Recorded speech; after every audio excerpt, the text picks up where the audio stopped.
Білім берудің жаңа стандарты дайындалуда, онда Абай Құнанбайұлының толық адам концепциясы негізге алынады. Қазір Ыбырай Алтынсарин атындағы ұлттық білім академиясының ғалымдары соны осы іспен шұғылданып жатыр. Жаңа үлгі дайын болса, 2025 және 26 оқу жылдарынан бастап, бастауыш сыныптарда ұлы ақынның идеясы тәрбие мен білім ісінің жол бағдарламасына айналады.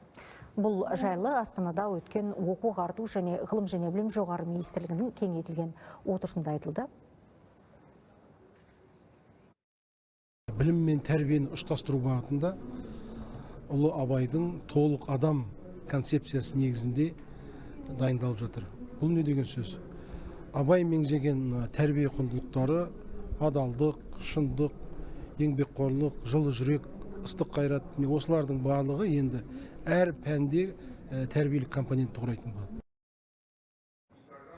Ғылым және жоғарғы білім саласында да жылдай жаңалық көп. Мәселен, келер оқу жылында білім гранттары 5000-ға көбейеді. Биылғы оқу маусымында мектеп түлектері үшін 73 000 грант бөлінген болатын. 2024 жылы оның саны 78 000-ға дейін артады.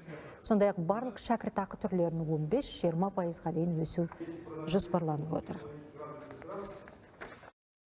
2024 жылдың 1 қыркүйегінен бастап студенттеріміздің стипендиясы артатын болады, магистранттардың, докторанттардың да стипендиясы 15%-ға артатын болады, ал бакалавриат деңгейінде 20%-ға. Біздің биылғы негізгі көрсеткішіміз, яғни 24 жылғы стипендияның көлемін 20 жылмен салыстырғанда 80%-ға арттыру, ал 25 жылы біз 20 жылмен салыстырғанда 100%-ға арттыруды көздеп отырмыз.